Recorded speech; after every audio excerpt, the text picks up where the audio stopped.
Was the tabernacle dedicated again? A year after the Exodus. On the first Day of the second year. Yes, the first day of the second year. Now, where did I get that from?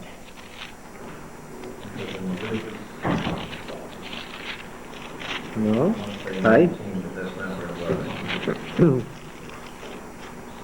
it's Exodus 40, verse 2.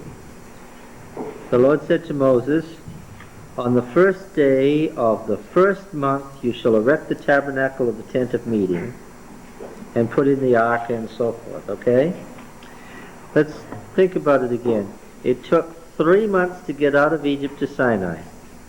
It took 3 months to get past the golden calf, and Moses up there twice for 6 weeks to get a new covenant, right? So at the 6-month date, they were starting building the sanctuary. And how long did it take? It took 6 months. Okay? Now, here's the catch. What is the date of the census in Numbers 1? The Lord spoke to Moses in the wilderness of Sinai in the tent of meeting on the first day of the second month in the second year after they had come out of the land of Egypt, saying, "Take a census of all the congregation." What's the problem with that? Something's wrong with that. What is it? What was the purpose of taking the census? Would that define the fighting men? How many fighting men you would have to go into battle? And what was the purpose of building the sanctuary? Well, that was the war camp. So that they could be pure for do battle against. exactly the same reason. Yeah. Now, it says in Numbers 7, verse 1, on the day when Moses had finished setting up the tabernacle. Are you following me? What day was that? Day 2 of year 2. Yes, on the first day of the second year. On the day when Moses had finished setting up the tabernacle and had anointed and consecrated it with all its furnishings, and it's a perfect tense, so it means at that point, not around that time, and had anointed and consecrated the altar with all its utensils, the leaders of Israel, heads over their fathers' houses, the leaders of the tribes who were over those who were numbered, offered the following. What's the problem? They hadn't been numbered yet, according to Numbers 1. Yes. The census wasn't going to come for another month, according to Numbers 1, but it's more... all you need to do is read Numbers 7, 1 and following, and you've got a problem. But it's much more serious than that, because it says something else in Exodus 38. Let's turn to Exodus 38.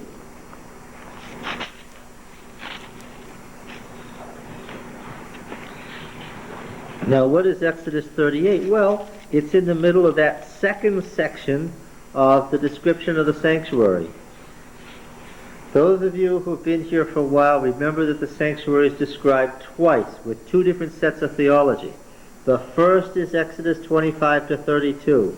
Let them make me a sanctuary that I may dwell among them according to the pattern in the mount. The first section emphasizes the pattern shown Moses, right? That's Exodus 25 to 32. Then, of course, when you get to 32, you got the golden calf, right? And so you have the interlude.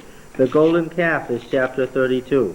Chapter 33 is trying to renew the covenant and Moses' tent. We're going to look at that today. 34 is the second covenant with the second set of 10 commandments. And then chapter 35 begins the second description of the sanctuary. This is the description where it's communal, not just Moses, where there's absolutely no mention of a pattern. The order is corrected, and it's generally a verbatim except where the order is corrected, and it's in this section that we find chapter 38. And what does it say here? It says in verse 21, this is the sum of the things, and it tells you how many tons of metal were used. And then in verse 21 it says, This is the sum of the things for the tabernacle of the testimony, as they were counted under the commandment of Moses for the work of the Levites, under the direction of Ithamar, the son of Aaron, the priest, Bezalel, the son of Uri. What's the problem with that, by the way? Ithamar is running things with Eliezer. Eliezer is over the Kohathites. Ithamar is running the building of the sanctuary. But where are Nadab and Abihu? Nadab and Abihu don't get killed until after the sanctuary is set up. Let's leave that aside for the moment. Under the direction of Ithamar, the son of Aaron, the priest, Bezalel, the son of Uri, son of Hur, of the tribe of Judah, made all that Yahweh commanded Moses, and with him was Aholiab, the son of Ahisamach, of the tribe of Dan, a craftsman and designer and embroiderer in blue and purple and scarlet stuff and fine twined linen. All the gold that was used for the work in all the construction of the sanctuary, the gold from the offering, remember that the gold came from an offering? The gold from the offering was 29 talents and 730 shekels by the shekel of the sanctuary. And the silver from those of the congregation who were numbered, oh dear, who were numbered, was 100 talents and 1,775 shekels by the shekel of the sanctuary. A bekah a head, that is half a shekel by the shekel of the sanctuary, for everyone who was numbered in the census from 20 years old and upward, for the 603,550 men. Now where did that number come from? The 603,550. Number 1. It's the number 2 of the head that you find in Numbers 1 of the census, right? Now we're leaving aside the problem of the 603,550 number because we've already dealt with that. But what's the point? The point is that when Moses got the command to build the sanctuary halfway through the first year, they got the gold by a freewill offering, and they got the silver by a tax levied as a result of the census that wasn't going to be conducted for another 8 months. All right? So what's the problem? What? Yeah, the problem is that everything makes sense, including Numbers 7:1, except for Numbers 1. Number 7 isn't a problem as long as you don't say that the census hasn't occurred yet, right? Let's go back to number 7. What's our problem here? On the day when Moses had finished setting up the tabernacle and had anointed and consecrated it with all its furnishings, and had anointed and consecrated the altar with all its utensils, the leaders of Israel, the heads of the fathers' houses, the leaders of the tribes, who were over those who had been numbered, offered as follows. Okay? Does that agree with Exodus? Does that agree with Exodus? Look, this is saying here in Numbers 7:1, on the day the sanctuary was dedicated, the leaders brought their offerings according to the census figures. Does that agree with Exodus? Yes, because Exodus says that the census figures were known when they started building the sanctuary. All of these texts fit together except for which? Numbers 1. Numbers 1 has got a problem in it. Yahweh spoke to Moses in the wilderness of Sinai in the tent of meeting on the first day of the second month in the second year after they came out of the land of Egypt, saying, take a census. There's a reason for that. I think I'm on to it. Let's read Exodus 30, verse 11 to 16. Exodus 30. Now, what section is Exodus 30 in? Exodus 30. What did I just tell you? The first section, the description according to the pattern shown you on the mount, Exodus 25 to 31, right? All right. Now, what does it say here in Exodus 30 and verse 11? The Lord said to Moses, now this is in the first description, the one about the pattern on the mount. Moses is still on Mount Sinai. This is still the first description. This is before they've even screwed up with the golden calf. Well, they're in the process of screwing up. He's up there talking about the sanctuary. They're out there. They're down there making the golden calf. The Lord said to Moses, when you take a census of the people of Israel, then each shall give a ransom for himself to the Lord when you number them. That is, that there be no plague among them when you number them. Each who is numbered in the census shall give this: half a shekel, according to the shekel of the sanctuary. The shekel is 20 gerahs. Half a shekel is an offering to the Lord. Everyone who is numbered in the census from 20 years old and upward shall give Yahweh's offering. The rich shall not give more, and the poor shall not give less than half shekel when you give Yahweh's offering to make atonement for yourselves. And you shall take the atonement money from the people of Israel, and shall appoint it for the service of the tent of meeting, that it may bring the people of Israel to remembrance before Yahweh, so as to make atonement for yourselves. So there was atonement in the actual construction of the sanctuary in this ransom. Okay? It's not an offering by fire, it's not a live offering, but it's a money offering that functions in the same way that an animal offering would. It makes atonement. Okay? How come there's no allowance for rich and poor that you can afford? Because everybody is guilty before God and equal, has nothing to do with their wealth. They all need to have atonement made for them, equally. And in the other offerings, if you were poor, you had the option of bringing grain. You know, this is the building of the sanctuary before we ever get that far. Now look, when was the sanctuary being built, from when to when? 7 through month 12. Month 7 through month 12, inclusive, right? In order to get the sanctuary building started, what did they have to do first? Tax the people. And in order to do that, what did they have to do? Take the census. So now, what day was the census taken? And here, if we had the scribe who wrote Numbers 1:1, we'd slap him a little, slap him around, give him a D in Bible editing, and remind him to stop and think about us folks who are going to read this 30 centuries later. Whap, whap! Have you forgotten that we don't remember that you have a spring and a fall new year? And that you've gotten them confused? Because the census was taken on the first day of the second year, if you remember what day you're talking about. The way Numbers 1:1 is written, the scribe has confused the two New Year's days. What day is actually the census day? They're going to get Israel organized into a war camp around the sanctuary. The sanctuary is going to become the center of the war camp, okay? We've got to move the tribes around and get a camp straightened out. That's part of the description of the giving of the sanctuary in Exodus 30. It's taking the census. So what day is it actually done then? First day of the 7th The month. first day of the 7th month, which is the fall New Year's Day. You all following me? The scribe who edited Numbers 1:1 has gotten the two New Year's days confused.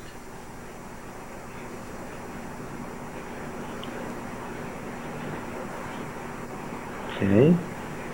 Now, on this tax, since it was a tax to build it, rather than taking free will offerings and having some guy say, well, I gave more than you did, I have a better, I can get a better spot in the temple, this would overcome any... To some extent, but there were two things going on at once. There was a free will offering of gold and a tax of silver. Right? Was that something then that basically everyone could afford to give? Yeah, because the free will offering of gold was whatever you could afford, and the becca was a small amount of silver required from everybody. Is everybody clear on what's going on? There's a problem in Numbers 1, and I'm saying that the person who wrote Numbers 1 confused themselves by not thinking it through. The book itself doesn't hang together. If he looked at his own narrative, he would have seen that as the narrative is written, you got to have the census before the building of the sanctuary. Okay? This would also add more proof to the fact that this section was not always, may not have been written by one person or even transcribed to one person. Oh, yes, there's absolutely no way that this book is the composition of a single individual. What's happening here is, whether it's one person, a small group of people, or a large group of people, they're taking all the records of the temples, all unwritten, and they're putting them together that nothing be lost, and somebody blew it on the opening verse.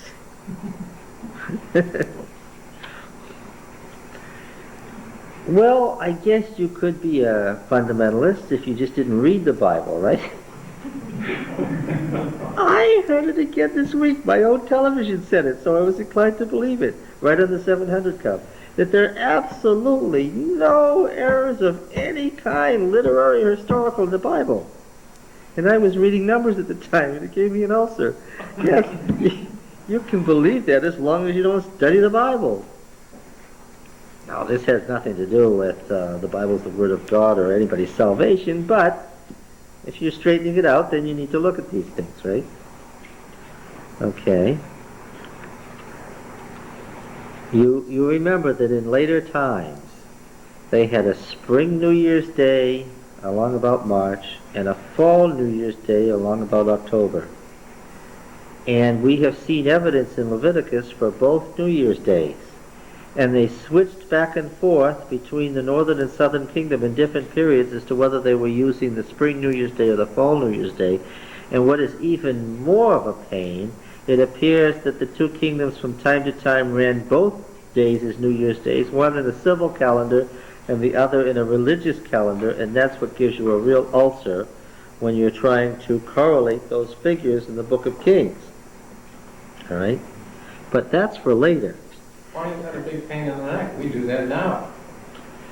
Well, only because Everybody in business does that. I We know. have New Year's on January 1st and July 1st, or October 1st, I, April 1st, or whatever. I'm well aware of that. And the first thing that your accountant asks you is, which, is this a C or an S corporation? What day did you begin the year?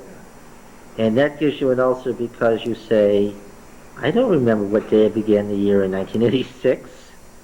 Let me go look at my papers and see. And invariably, the offending paper is missing, right? Who did I give it to?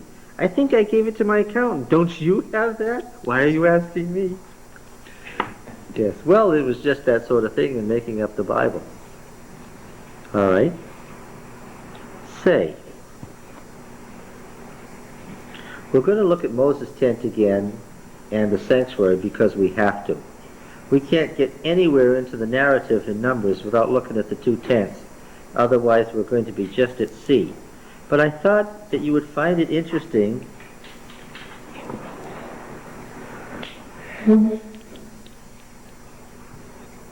Well, I didn't put Genesis 49, the Testament of Jacob, on here. Remember the Testament of Jacob? The dying blessings of Jacob on each of the tribes? But I put enough up here so that we can have some fun. Genesis 29 is the original list, or at least, no, let me take that back. Genesis 29 is the first place you find it in the narrative, and it tells you their birth order. Reuben, Simeon, Levi, and Judah were born all together, the four of them, and they're Leah's children. And Leah was the real wife, remember? She was the legitimate wife. She was who Jacob married. Okay? Then Rachel supplied Bilhah, her maid, to give her legal rights, and that was the birth of Dan and Naphtali, so Dan is a firstborn child, you see.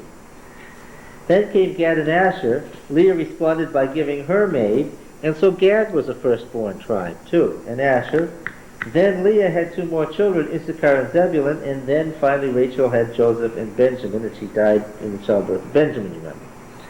In Genesis 35 and Exodus 1, there's two more lists, and the list in Exodus 1 is identical to Genesis 35. Reuben, Simeon, Levi, and Judah stay the same. Issachar and Zebulun, which are Leah's other children from later, better bring the camera over here. These two children from later got moved up in the list so that they're listing what? All of Leah's children together, 6 tribes. Reuben, Simeon, Levi, Judah, Issachar, and Zebulun. Then they took Rachel's children because she was the second wife and listed them in order of importance next, Joseph and Benjamin.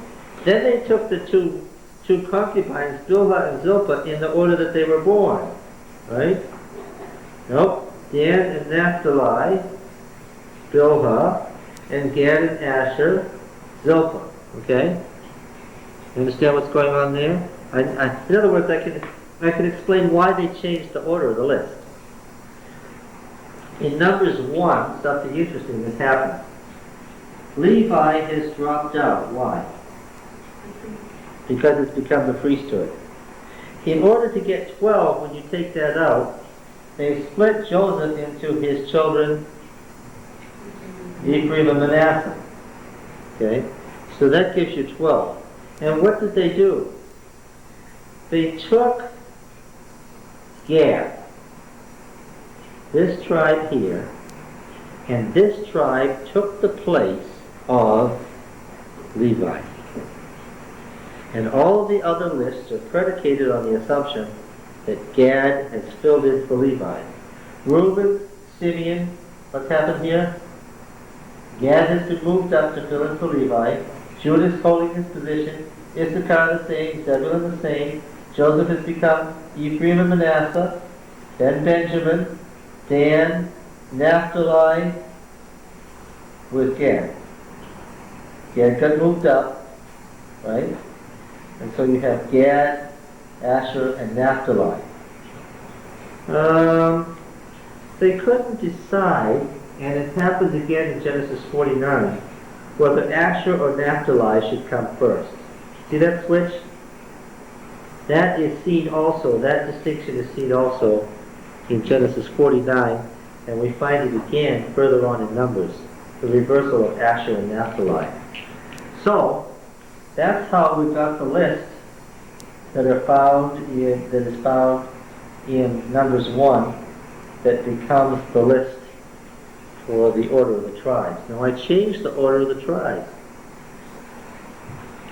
Judah, Issachar, and Zebulun, the way I always had them, I hated to do this. I had the tribes all mapped out exactly the way I was sure they were, taught it that way for 17 years, but it's wrong. I did it on the basis of the mythical relationship of north, south, east, and west. But that isn't it. I read the lot list in the book of Joshua and was disappointed to discover that that isn't it. Next always means the tribe on the right hand is the order of prominence. The person to your right hand is the person who is receiving the greatest prominence. And it's on your right hand as you face the sanctuary. This was very distressing, but Issachar and Zebulun stayed where they were. Simeon is here and Gad is here. Okay? We have to do it this way. This is the way that it is correct. Simeon's over here, Gad is over here. Benjamin and Ephraim, even if Benjamin means son of the south or son of the right hand, he doesn't take the order of precedence. He's the younger son. Ephraim and Manasseh were the two older sons. Actually, Ephraim was second, but he became the firstborn. Ephraim is here. Manasseh is on his right hand. Benjamin is up here. I'm sad to say. Now, Dan is here. Naphtali is not the chosen tribe. Asher is, as you face the sanctuary, Asher is here and Naphtali is here. And this is why, when they cast lots for the order of the land, you remember the Transjordanian tribes are Reuben, Gad, and half the tribe of Manasseh. And they came to Moses and they said, we, Reubenites, Gadites, and we half the tribe of Manasseh want to live together. And it says that Moses let Reuben, Gad, and half the tribe of Manasseh have Transjordan. Now Gad, of course, takes on a different name later in the Old Testament. In fact, Gad is the shortening of the true name. What is it?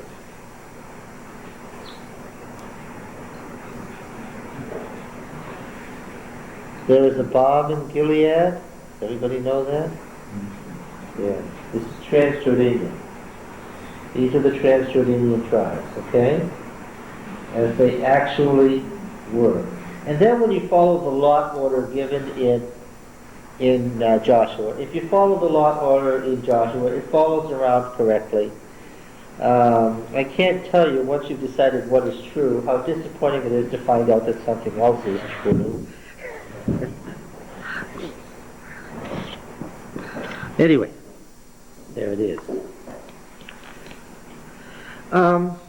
I want to say something before we go to Moses' tent about the Mushite and the Aaronite priesthood. We followed one night, we sat here and we followed all the Jethroite, Mushite family, all the way through to Chronicles, which is the late 5th century, right? And by the time we were done, our heads were swimming and we had a headache, but we had determined that the Mushite priesthood did exist as a priesthood all the way to the end. But one of the distinctions between the two families was that the Mushites continued to work as priests and priestesses in what kind of an installation? In a tent. The sacred shrines of the Mushites were sacred groves with tent sanctuaries, which they got from the tent of Moses.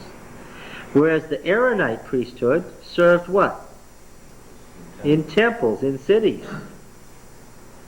So that you had essentially the old wilderness ideal of the tent of Moses being maintained in Moses' family for centuries thereafter. And then you had the temple of the city of the Aaronite priesthood. Okay? Now, there is a reason for this, and it's found in the book of Numbers. You see, the priests over here were Moses and Aaron and their children. But what we saw was that the priesthood of Moses and the priesthood of Aaron didn't get along. And that this struggle went on for at least 400 years. And when we finished up, who won? In the end, who won? By the time of the Exodus, Aaron's family was completely in control of the priesthood, and Moses' family had been completely dispossessed. One reason, I suppose, is what did the Israelites become? Yeah, they became city dwellers. They became a great empire, and they became a city culture. And Moses' family more and more were the strange nomadic types that didn't have any relationship to the culture. Okay? But now we must remember who the priesthood of Moses was. Who did Moses marry?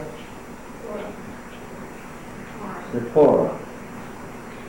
This Cushite woman. And Midian and Cush are frequently described as the same thing. Now this woman, according to the story of the circumcision, was not just an ordinary woman. What was she? She wasn't just daughter of any priest. She was what? She was the daughter of the high priest of Midian, which in the Midianite religion made her what? A priestess. A priestess. Something we haven't said explicitly here before is that in the ancient culture, the wife of the priest is by definition a priestess. Remember that things got passed down by guilds. If you were born into a family of priests, then what? You were a priest. And who are you going to marry? Priest. Priestess, and that's the way it was. Okay? All right? Now, there's archaeological evidence that these Midianites in the northern Arabian desert and across into the northern Sinai desert worshipped a god named Yah or Yah. Okay? So the Yahwist religion. Now, did you notice that all these guys who were the heads of the families in Numbers 1, that their name was named with El, the old Canaanite deity El? There wasn't any Yahwist names yet. They had maintained the old patriarchal religion where the God of Abraham was who? El, or El Shaddai, or El Elyon, El Gabor. Okay? But the high god of the Canaanite pantheon was Abraham's sole god. What was the distinction between Abraham and his fellow Amorites who were living in Palestine at the time? They worshipped the same God, but what?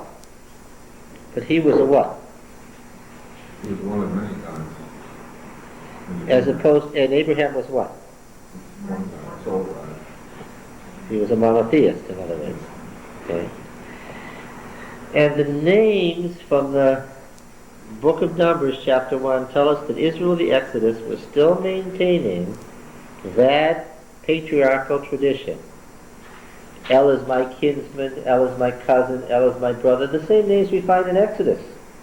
Okay? But when Israel came out of Egypt, they got an equation. They got a new God. We saw it in Exodus 6. Who did they get? Yahweh. They got Yahweh. And Yahweh said, I'm El, but I've never been known to you as Yahweh before, and you'll see what I will be, right? Playing on the verb to be. This was the God of Midian. Okay?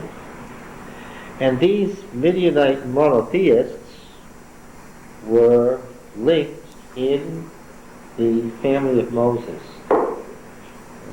Now, when the Midianites became enemies later on, this was a problem. Moses' priesthood was a continuation of the priesthood of Midian. Now it says that the Midianites and the Kenites went up with Israel, right, into Canaan. We're going to find in Joshua that it tells us exactly where the family of Moses started out from and so forth. Who was this Jael, the wife of Heber the Kenite? Who was this? This was a descendant of Moses and Zipporah. And so was her husband, the Kenites. Okay? This race of Mushite priests. Now, lots of people in Israel were foreigners. Caleb, for instance, who was one of the 12 spies who came out right, he wasn't a descendant of Abraham, right? There were lots of Israelites who were descendants of Abraham. They just gradually coalesced and they became this new religion, and that made them distinct. And then each tribe was assigned, each new family was assigned to a particular tribe, and the genealogy said from now on what? Caleb's a descendant of Judah, even though it says distinctly that he wasn't. But that's how ancient genealogies worked. Okay? So there was no problem grafting this family into the Korahites, because Moses and Aaron were part of that second of the Levitical families, right? It was Gershon, Kohath, and Merari. And even though Kohath was the second son, his family soon took precedence, didn't it? Right? And Moses and Aaron were Kohathites, and we're going to read about the rebellion of Korah, the Kohathite Korah. And Korah was what relationship to Moses and Aaron? Korah, Dathan, and Abiram, this rebellion. Who was this man Korah? He was a first cousin of Moses and Aaron. So here's Moses' priesthood linked to Midian and the foreigners, the Kenites. Kenites are one tribe of Midianites according to Genesis. Who did Aaron marry?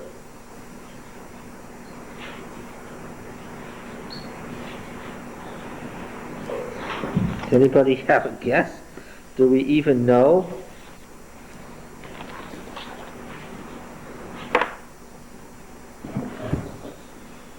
Does anybody have any idea? Well, it tells us in Chronicles. Let's see if we can go to 1 Chronicles and see if we can find it.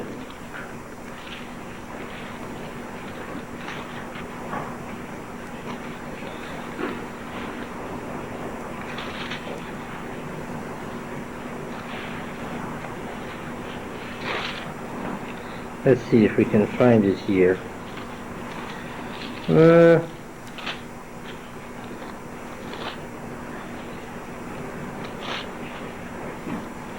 I'm sure I wrote it down, but in any case, you 23? what? 23? First Chronicles 23? Is that what you're saying? Yeah. What does it say? That's the chronology of the Levites. Does it give you Aaron's family and his children? Aaron's family is in chapter 6. First Chronicles 6? 4 sons of Ahab, Zion, and Jeshanites, and Zerah.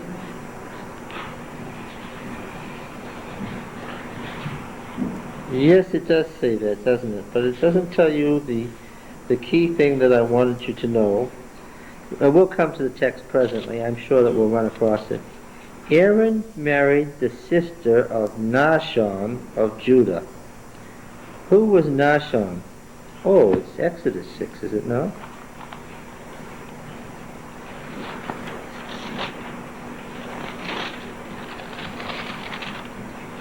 Exodus 6:14 to 27.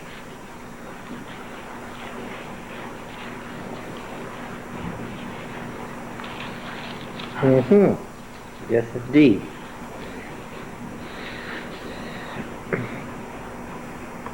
It goes down. It starts telling you about Reuben in verse 14. In verse 15 it mentions Simeon, the next oldest.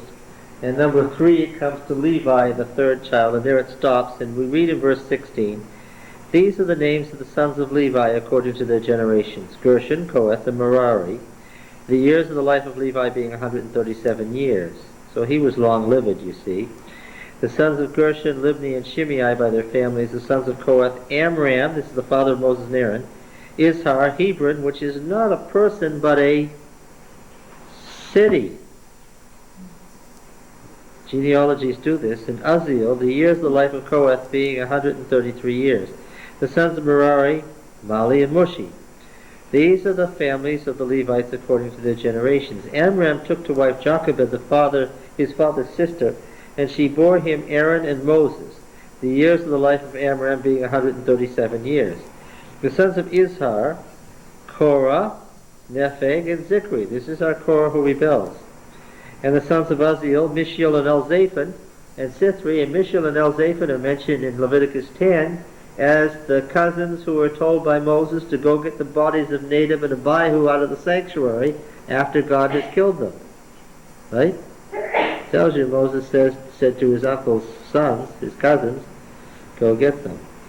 And then verse 23, Aaron took to wife Elisheba the daughter of Aminadab and the sister of Nahshon, and she bore him Nadab, Abihu, Eliezer, and Ithamar, and so forth. Now, do we know who this man Nahshon is? Numbers chapter 1. And the elder of the tribe, isn't he? Yes. Of which tribe of all of them?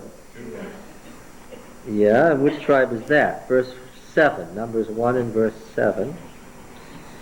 These are the 12 tribal chieftains who assisted Moses and Aaron in the... And who is this guy? He's the tribal chieftain of Judah, the most numerous and influential tribe. And where were Moses and Aaron living? In front of Judah. And who was this Aminadab? Ancestor of our well-known and favorite king, David. Look, David's family, his ancestors were intermarried to the Aaronites. Do you understand? Moses' family was from the Kenites, the northern Midianites, foreigners. Whereas the Aaronites were what? Hebrews. They all intermarried. Judeans. Yeah. Not just Hebrews, but Judeans. Do you catch it? Yeah. It's not surprising how the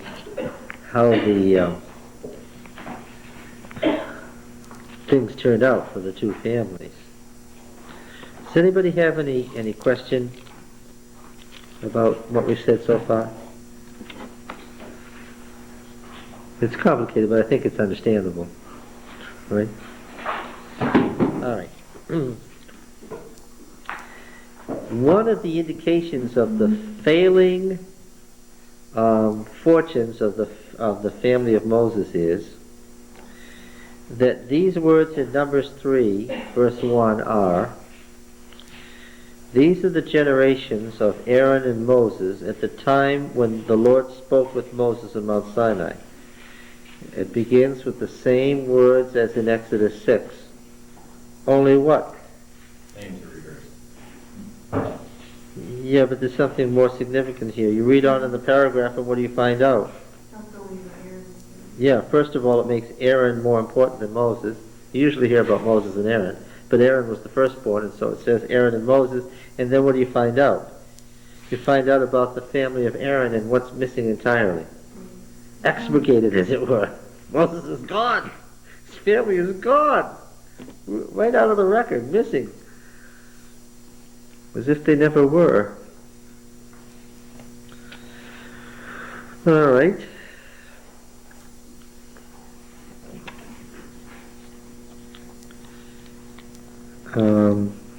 Yes, now.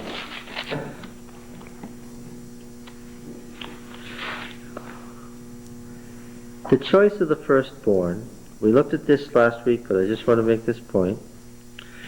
Verse 11, this is the same chapter, chapter 3.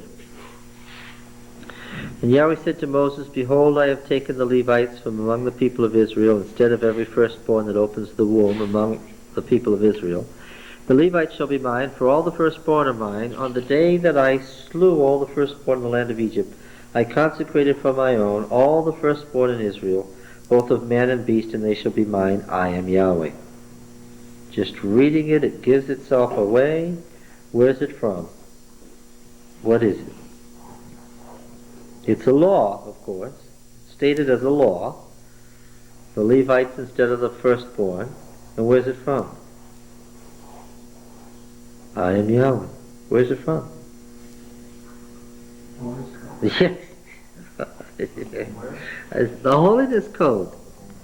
Do you not recognize the forms of the law and the Holiness Code? What gives it away, among other things? It's not only the structure of the law, but what's the obvious giveaway? I am Yahweh, which is the phrase that ends every law in the Holiness Code. Right? Been torn out of its original context and placed here for obvious reasons. Now there's something else that's interesting about this. It's said 2 or 3 times in the book of Numbers. And it's the historicizing that's going on.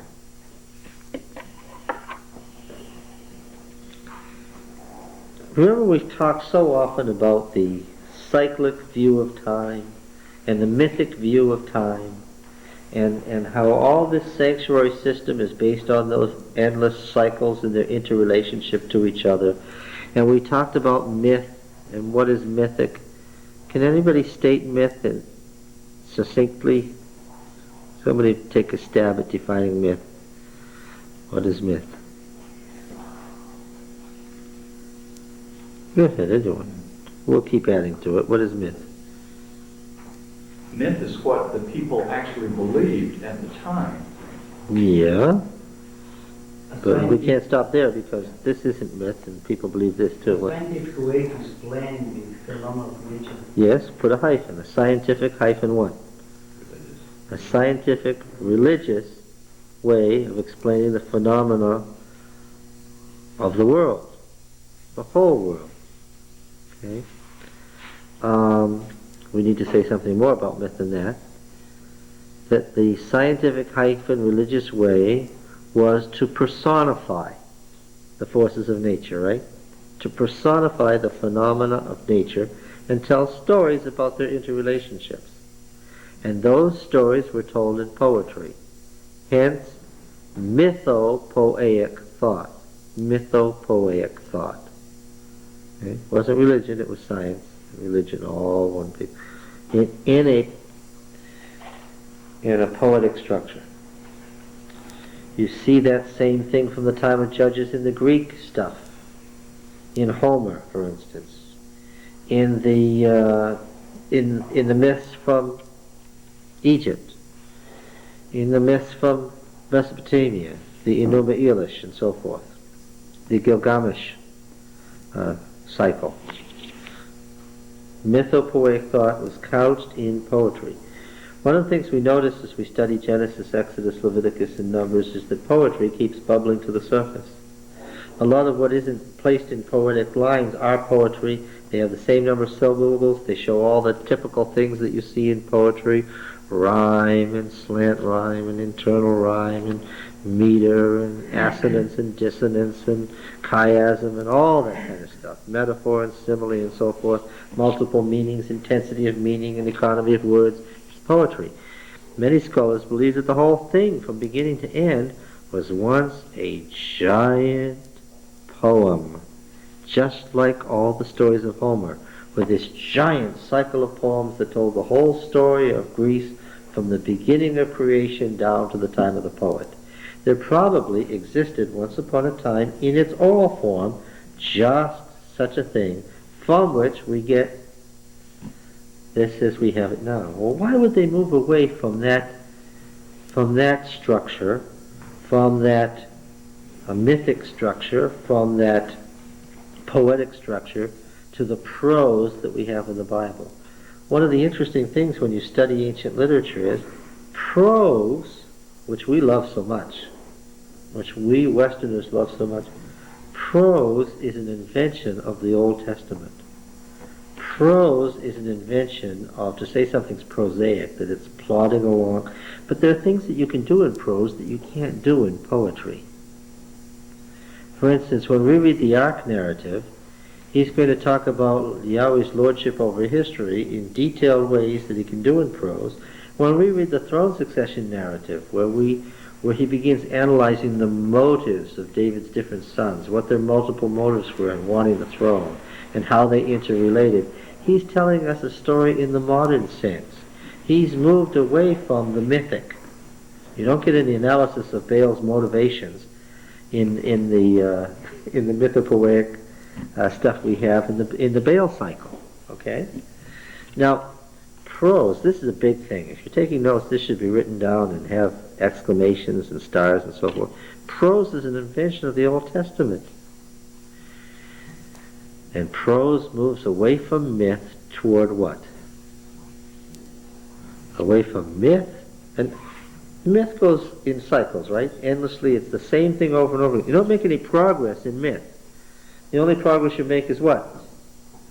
You're going to get back to the same point in the cycle, you know you are. How often is the fight between Baal and Mot? How often is the fight between life and death? Annually. There's a dry season, there's a rainy season, there's life and death, and how often are the people going to reenact the myth in the temple? Every year. That's the mythic cycle. Every year, the whole cycle. But in the Old Testament, we're moving away from myth, and this is a good example right here. What are we moving to? History. Yes. We're moving away from mythic explanations to events that are rooted in specific, once-for-all actions that happen this way. Give me a specific, non-repeatable event. The Exodus. What particularly in the Exodus? You could say the whole Exodus, that would be fine, but what else? Yes, the event of the sea. The once-for-all moment of salvation, when God saves his people from Egypt and destroys the Egyptians. It becomes history. What's the reason for the firstborn? Look, they had firstborn in the patriarchal times. Throughout the ancient Near East, the firstborn was sacred because they were the new life. It was part of the cycle. It was the cycle beginning again. It was a mythic reason. And every religion was patriarchal originally. You had the patriarchal unit, and who was the priest of that family? The oldest male in the family, and that's mythic, and Abraham followed that mythic pattern. But that's not the reason given here. What's the reason? On the day that I slew the firstborn of Egypt, I won the firstborn for myself. What's the reason? It's not a mythic reason, it's what? It's an event in time. Yeah, and therefore it's what? It's history. Now, of course, they said history has continuing implications carried into the present. We can celebrate that history in the Passover, right? But the Old Testament moves steadily away from myth to history, especially the closer you come to the 8th century. Why? Because in the 8th century there was a showdown. Right? In the 9th and 8th centuries, Yahwism had a showdown. And it wasn't immediately apparent that this showdown was going to happen. Yahwism destroyed the Canaanite culture, but what? Ultimately did destroy it, but what? Then there was a rebound from the northern Canaanites, the Phoenicians, and what came back? The Canaanite religion came back in the form of the Tyrian Baal. And there was a showdown between Yahwism and Baalism. And the closer you come to that showdown, the less and less willing anybody is to talk in mythic terms. All this mythic stuff that we have in the temple calendars and so forth is less and less used by the prophets. Why? Because of the written history. Why did they want to move to history? As a reminder to Yahweh, of Yahweh. But because because Elijah and Elisha and the others are facing this death struggle with Baalism, what do they not want to use? They don't want to use the terminology or the worldview of the Baal religion. And so you have much more emphasis on history and less emphasis on myth until it's been expurgated. By the time you get down to the prophets, they have expurgated the whole language of the mythic imagery that comes from the ancient religions. They don't, in some places, they don't even like poetry that uses those words. So they go to prose. The stories about Elijah aren't poetry. They never will be. They're wandering prose that tells you all sorts of details because they won't use the structure of talk anymore. That's why you have these beautiful poems in the early Old Testament, like the Song of Deborah or the Song of the Sea, but you don't have them in the 8th century because they wouldn't speak in those terms. Now later on, when the Tyrian Baal was dead, mythic imagery comes back. Read Zechariah, read Ezekiel, read Daniel. And all that mythic imagery has reappeared. It's united to history, and we call that apocalyptic. Yes? I was going to say, doesn't this show from the beginning, using the mythic imagery, then moving to a historical view, doesn't this show, again, that God meets people where he finds them and speaks to them in terms that they understand, bringing them through growth? Yeah, sometimes not speaking to them in certain terms that they understand, lest there be confusion, right? As long as there wasn't a danger of the Baal religion, he let the temple be built in Jerusalem full of Baal imagery. But later on, the temple was cursed to destruction for its relationship to the Baal religion.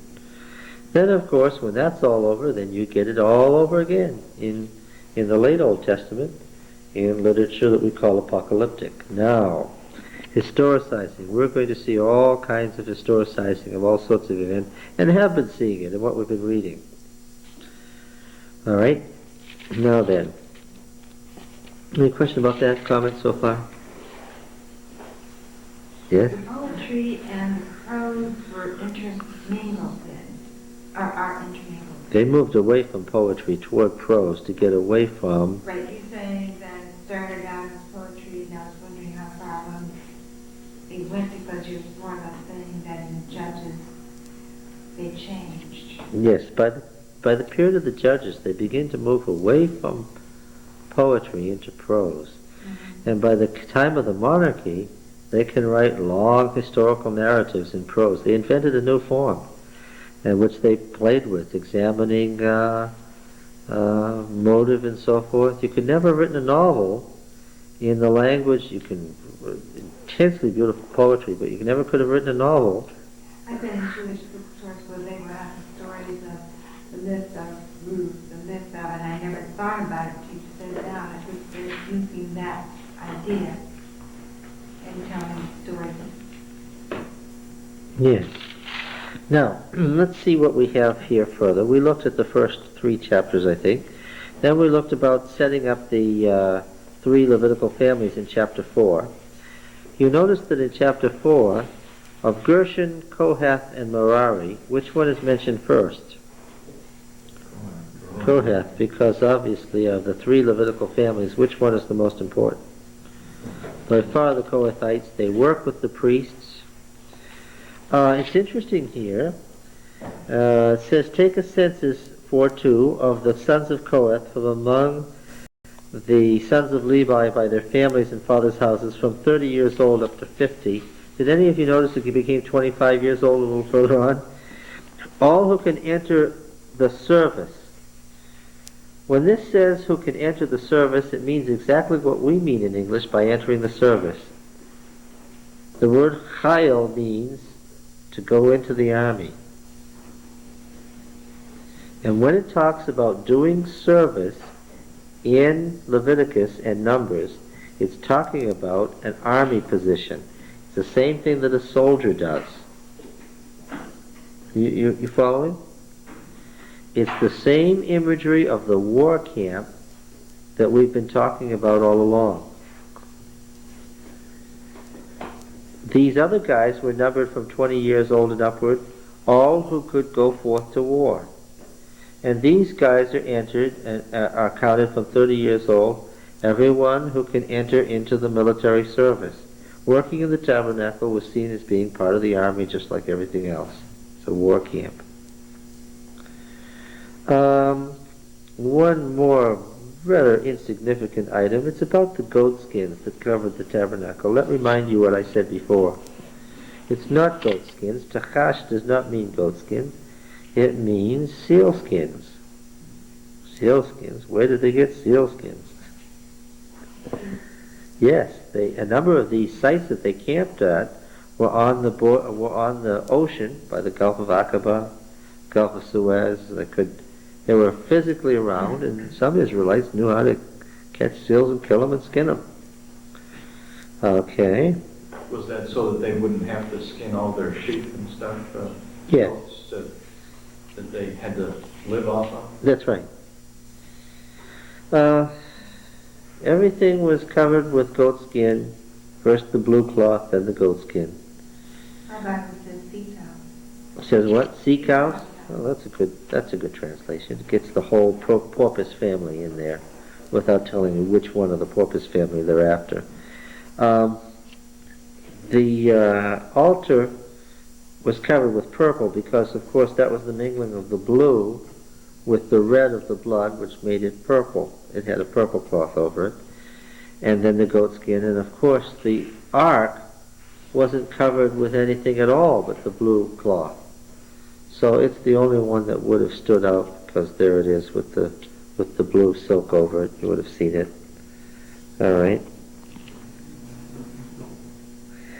You notice that it's in verse 16, 4:16, and Eliezer the son of Aaron the priest shall have charge of the oil for the light, the fragrant incense, the continuous seal offering, the anointing offering, with the oversight of all the tabernacle and all that is in it, the sanctuary and its vessels. So the Kohathites worked with the priesthood directly. They were in the sanctuary, they were wrapping and unwrapping the furniture, they were setting it up, they were working with the priests and under the direction of the next high priest. It's not surprising that the challenge came from among the Kohathites. It's a little replay of the great controversy there. And Gershon gets the tent coverings, the screen that's the door, the outer door, and the court hangings, the court door and all the cords. The Kohathites get the ark, the table, the lamp, the altars, and the fire pans and pots and so forth. Merari gets the frames and bars of the tabernacle itself, and the pillars and bases and pegs and cords for the hangings that made up the court around it. All right. The other results of the census show that we have 2 clans, 2 clans, and 3 clans among the 3 Levitical families. All right, a couple hundred people each.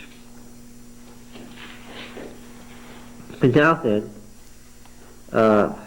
in chapter 5, verse 1, Yahweh said to Moses, command the people of Israel that they put out of the camp every leper and everyone having a discharge, everyone that is unclean through contact with the dead. Boy, this is familiar stuff, isn't it? This is a shorter form of Levitical law.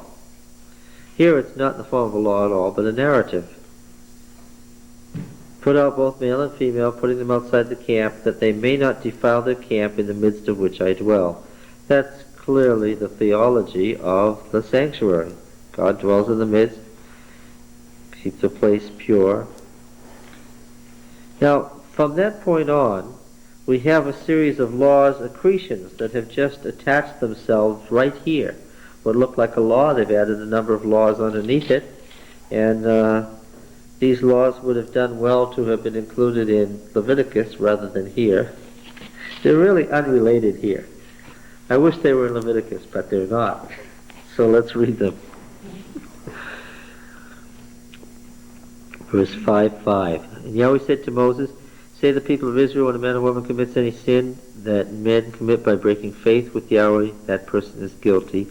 He shall confess his sin which he's committed, and shall make full restitution for his wrong, adding 20% to it, giving it to him to whom he did the wrong. This is the law of restitution. This would come under the section of guilt offerings that we saw earlier in Leviticus. If the man has no kinsman to whom restitution may be made for the wrong, the restitution for wrong shall go to Yahweh for the priest in addition to the ram of atonement, which is exactly what it says in Leviticus, for a guilt offering, with which atonement is made for him. And every offering, all the holy things of the people of Israel, which they bring to the priest shall be his. Every man's holy thing shall be his. Whatever any man gives to the priest shall be his. And then we have this interesting law. Every so often when you're reading the Bible, you hit upon a section that reminds you just how foreign and how far removed their thought processes were from ours, and how utterly different we are from them. And this is one of those passages where you raise your eyebrow and you say, what? But here it is. I'm going to read through this without anybody of the female gender raising their hand and asking any questions. Yahweh said to Moses, say to the people of Israel, if any man's wife goes astray and acts unfaithfully against him, if a man lies with her carnally and is hidden from the eyes of her husband, and she is undetected, though she has defiled herself, and there's no witness against her since she was not taken in the act, and the spirit of jealousy comes on him, and he is jealous of his wife, who has defiled herself, or if the spirit of jealousy comes on him, and he's jealous of his wife, though she has not defiled herself. And that's the part that gets you excited. A man shall bring his wife to the priest, bringing an offering required, 1/10 of an ephah of barley meal. She pour no oil on it, put no frankincense on it. This is a subgroup of the cereal offerings that is not described in Leviticus. So this is an offering that is distinct to this ritual here. It's a cereal offering of jealousy, a cereal offering of remembrance, bringing iniquity to remembrance. You can tell by the conflation of the text, we have a conflated law here. And the priest shall bring her near and set her before the Lord. This is going to be repeated. The priest shall take holy water in an earthen vessel, and take some of the dust that's on the floor of the tabernacle, put it in the water, and the priest shall set her before the Lord. That's a ditography. You know what a ditography is. It's a textual error of repeating the same thing twice. The I has skipped down. Unbind the hair of the woman's head, and place in her hands the cereal offering of remembrance, which is the cereal offering of jealousy. In his hand the priest shall have the water of bitterness that brings the curse. Well, they didn't tie the woman up and throw her into the river the way they did in Babylon to see if she sunk or swam, and if she floated she was innocent, and if she drowned she wasn't. What's interesting about this law, trial by ordeal, was common to the ancient cultures. Every ancient culture had a whole series of trials by ordeal. We've seen a couple of them before in Leviticus, and this is another one. What's interesting here is that the trial by ordeal here is acted out entirely on the psychological plane. I meant it when I said that they don't throw the person bound into the water to see if they drown. Here, they go through a ritual that says what? If you're guilty, may you have a miscarriage because God knows. And if you're not, don't worry about it. And so what was the desired result then? What? No. Oh, the man can go home and not worry about it because if something bad happened, then Yahweh will show it, and if it didn't, he doesn't need to worry about it anymore. But it's on the psychological plane. What's supposed to happen? And by the way, the setting is that the woman is pregnant. That's a given here. What's supposed to happen? If she's guilty, what? Yes. And if she's not, what? Nothing will happen. The priest will make her take an oath saying, if no man is lain with you, and if you've not turned aside to uncleanness, while you're under husband's authority, be free from this water of bitterness that brings a curse. But if you have gone astray, though you're under your husband's authority, you've defiled yourself, and some man other than your husband is lain with you, then skip the thing in parentheses. That's a marginal clause. Yahweh make you an execration and an oath among the people. When Yahweh makes your thigh fall away and your body swell, may this water that brings the curse pass in your bowels and make your body swell and your thigh fall away. And the woman shall say, Amen, Amen. The priest shall write these curses in a book, not in a book. That's not what it says. It's anything that can be written on. It could be a stone. Wash them off into the water of bitterness, and you make the woman drink the water of bitterness that brings the curse. Here's the old idea that the word is powerful, the word creates something, the word, the oath once uttered can never be taken back. Now this curse is written down, that makes it a real curse, and now it's washed off into the water, meaning what? The curse is really in that water. Now if you drink it, what?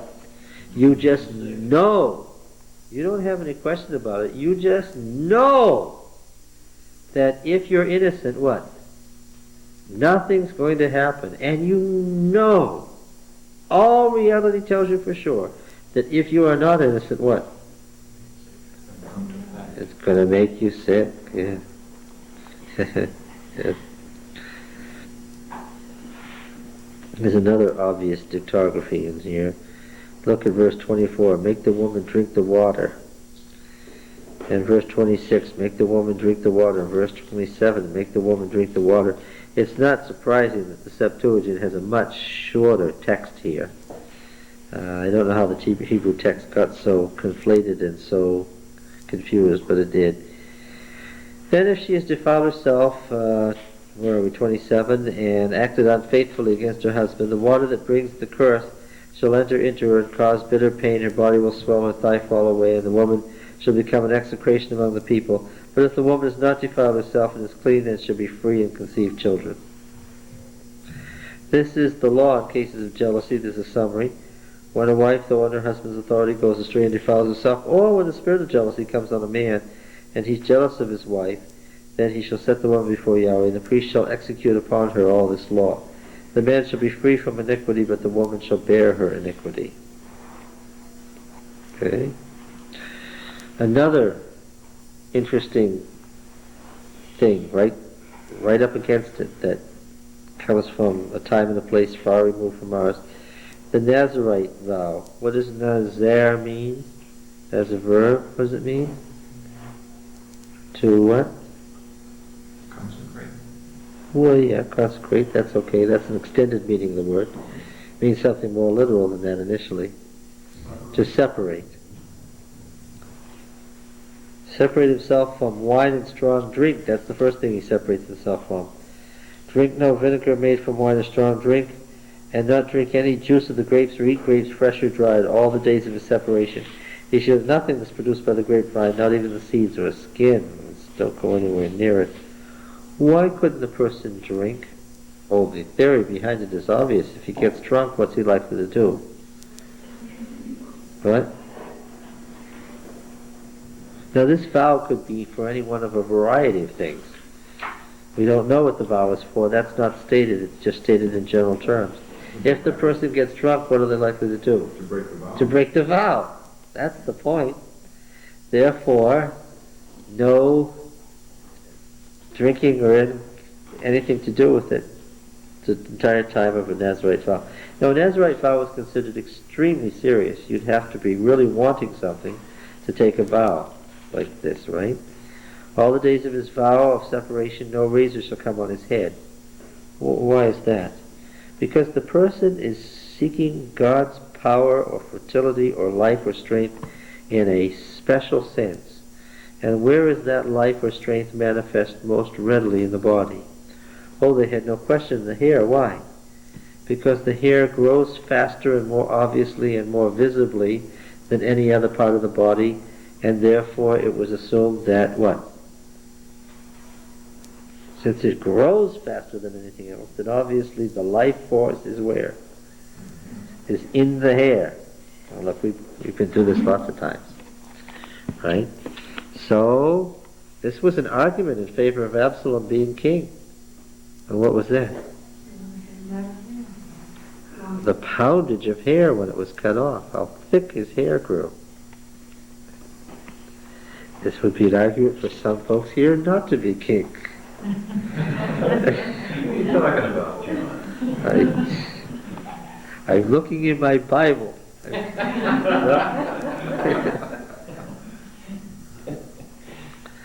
All the days of his vow of separation, no razor shall come on his head, until the time is completed for which he separates himself to Yahweh. He shall be holy. He shall let the locks of hair of his head grow long. Oh, the most familiar example of this is Samson, right? Who didn't do so well at staying away from wine and strong drink, and illustrated the principle that if you get drunk, what? You're probably going to violate your vow. All the days he separates himself to Yahweh, he shall not go near a dead body, neither of his father, his mother, brother, or sister. If they die, he shall make himself unclean, because the separation of God is on his head. All the days of his separation is holy to Yahweh. If any man dies very suddenly, he's a vessel of Yahweh's a special activity, just like a priest. He's holy to Yahweh. If any man dies very suddenly beside him, somebody has a heart attack, for instance, and he defiles his consecrated head, then he shall shave his head on the day of his cleansing. On the 7th day he shall shave it. On the 8th day he shall bring... Remember when you touched a dead body, you were unclean, and you had to go through this ritual of cleanness? That's what it's talking about. On the 8th day he shall bring 2 turtle doves or 2 young pigeons to the priest to the door of tent of meeting. The priest shall offer one for sin offering, the other for burnt offering, and make atonement for him, because he sinned by reason of the dead body. The theological supposition here is, you take a Nazirite vow, you break the vow. Even if it's not your fault. Breaking the vow is what? Is a sin. Well, then why do you have to make atonement? Because as we've studied, the theology of the blood sacrifices was that they made atonement for sins that what? Were committed unwittingly. That's the whole theory. If you sin deliberately, what? There isn't any atonement. Separate himself to Yahweh for the days of his separation. Bring a male lamb a year old for a guilt offering. Now the guilt offering is not only is it a sin, what else is it? You need to make reparations. It is a crime in the civil sense. The former time shall be void because the separation was defiled. This is the law for the Nazarite when the time of separation has been completed. Now in verse 13 we're in a separate section. He shall be brought to the door of the tent of meeting, shall offer his gift to Yahweh. Now, this being brought is just the standard language of the sanctuary. It doesn't mean that he's coming unwillingly. He's completed his vow, and what? Of course he's coming willingly, but the priest brings him in the formal sense.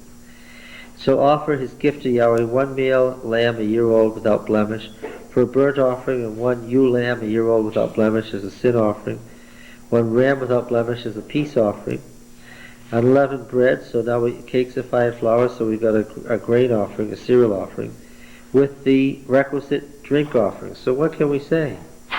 We can say that as concerns the Nazirite vow, that all 5 major categories of offerings offered in the sanctuary that we read about at such great length in Leviticus 1 to 8 are present at the end of the Nazirite vow period. Verse 18, the Nazirite shall shave his consecrated head at the door of tent of meeting, take the hair from his consecrated head and put it on the fire which is under the sacrifice of the peace offering. And the priest shall take the shoulder of the ram when it's boiled, and 1 unleavened cake out of the basket and 1 unleavened wafer, and put them on the hands of the Nazirite after he has shaven his hair of consecration. And the priest shall wave them for a wave offering before Yahweh. They are a holy portion for the priest, together with the breast that is waved and thigh that is offered, and after that the Nazirite may drink wine. What presumably happens since there's a peace offering? The Nazirite and his family concludes the Nazirite vow With what? With the feast that he shares with the priest and his family. 21. This is the law. This is the summary here. This is the law for the Nazarite who takes a vow. His offering to Yahweh shall be according to his vow as a Nazarite, apart from what else he can afford, in accordance with the vow which he takes, so he shall do according to the law for his separation. Of course, if he's wealthy, then he doesn't just bring 2 pigeons or 2 turtle doves. All right, now we've gotten through this series of accretions, this series of laws that have agglomerated themselves to the narrative. Now we're going to the narrative. Yahweh said to Moses, say to Aaron and his sons, thus you shall bless the people of Israel. You shall say to them, Yahweh bless you and keep you. Second person singular. It's you singular. Yahweh bless you person, you individual. Yahweh make his face to shine on you and be gracious to you. Yahweh lift up his countenance upon you and give you peace. So shall they put my name on the people of Israel, and I will bless them. This is part of the name theology. The name of God is as sacred as himself, and the name of God is a stand-in for God, because God is not personally present. When would you suppose that this Nazarite law was written and put in the book? Well, those are you asked 2 very different questions. What did you say again? Well, when do you suppose that this was written into the law? Well, it is a subtype of vow. And we saw an appendix on vows at the end of Leviticus that had somehow fallen out of the Levitical code. The entire Levitical code is old. So certainly this law was in there in the early Judges period. It was already understood in Samson's day. It was understood that he was breaking it too. Yeah. When was it put into the book? When the book was created. That's quite a different issue. When might that have been, since we're on that issue? Does anybody want to hazard a guess? When might Numbers have come into existence? Well, it presupposes Exodus and Leviticus, that's for sure.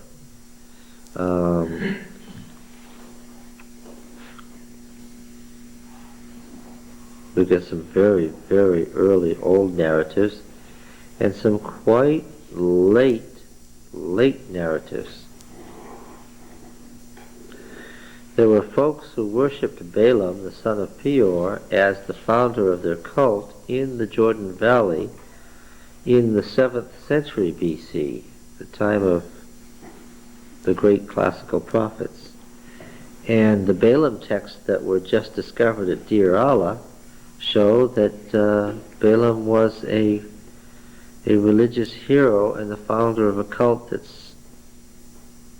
survived quite some time at Deir Allah in the Jordan Valley, and that will have to do with the Balaam cycle and how late it was. Of course, even the book shows us that the Balaam cycle is later than the rest of the book anyway. So it was in process for many centuries. Yeah. All right, now we can read chapter 7 without being too concerned. On the day when Moses had finished setting up the tabernacle and anointed and consecrated with its furnishings, and had consecrated the altar with its utensils, the leaders of Israel, heads of the fathers' houses, the leaders of the tribes, who were over those who were numbered, offered something. It's a blank. There's no direct object, and there needs to be structurally in Hebrew. They offered something, and also they brought their offerings before Yahweh, 6 covered wagons, 12 oxen, a wagon for every 2 leaders, and for each one an ox. They offered them before the tabernacle. The impression I get, since the text is confused, is that what it said originally was that on that day the leaders of the tribes brought their offerings on these wagons. Okay, that's apparently what it's trying to say. And Yahweh said to Moses, verse 4, accept these from them that they may be used in doing the service at the tent of meeting, and give them to the Levites, to each man according to his service. And yes, the Egyptian campaigns into Syria at this time used wagons drawn by oxen to carry the armaments. So this is certainly an authentic detail here. They didn't use oxen for very long because they were slow. Oh, I was thinking about this war camp. This must have been a very strange sight. It was all neatly arranged as a war camp in the Egyptian army style. Anybody looking down upon it from the cliffs above would have recognized right away, what is it? It's a war camp for people who are planning to attack. Set up defensively, but it's obviously set up for an attack. But what was odd about it? The presence of the tabernacle in the middle? No, that would be expected. Dome tents, sacred tents were known in the ancient East. What then? Presence of a priesthood? No. Priests were part of the army. Priests went along on all the Egyptian expeditions to Syria. No, it wouldn't be that. What would have been odd?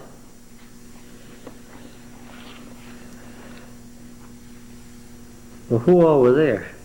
The families. Yes. The wives, the children, the flocks, the herds. It's a strange way to make war, right? Yeah. All right. Verse 10, and the leaders offered offerings for the dedication of the altar on the day it was anointed, and the leaders offered their offering before the altar. Now I know what verse 10 says, but I also know what verse 11 says.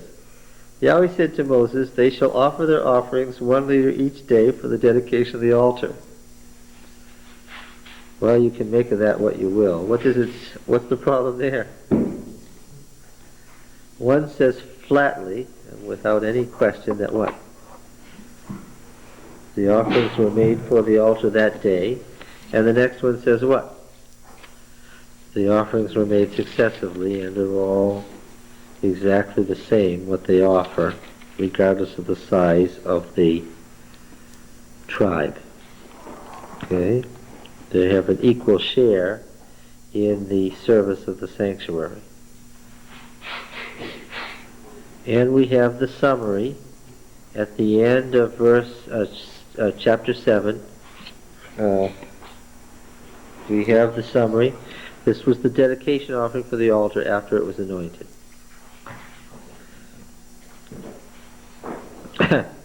Now, verse 89. Verse 89. Everybody look at it.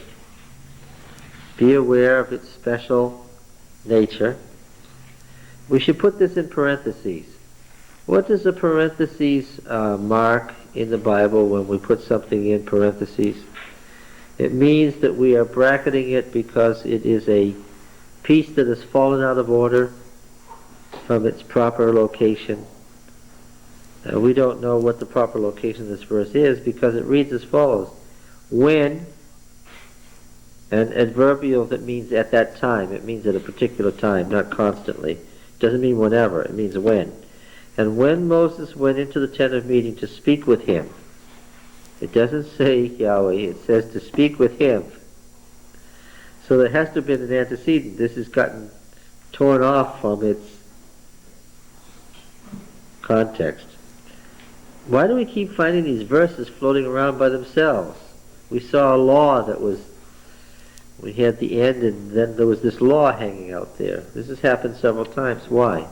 Scrolls were in pieces. Yes, because scrolls fell apart into pieces, especially near the end of the end flaps, and the tops and bottoms fell off more than the middles. And when Moses went into the tent of meeting to speak with him, he heard the voice speaking to him from above the mercy seat that was on the ark of the testimony, from between the two cherubim, and he said to him, doesn't say it spoke to him, it says, and he said to him, dot, dot, dot. That's the beginning of a sentence. And he said to him something. It's a little piece of a verse that's from nowhere.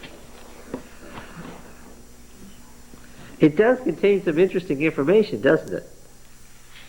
It's a highly regarded verse because it's often quoted.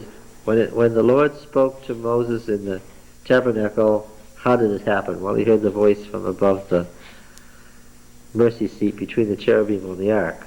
This is the verse that says so. I'm glad it didn't get lost entirely.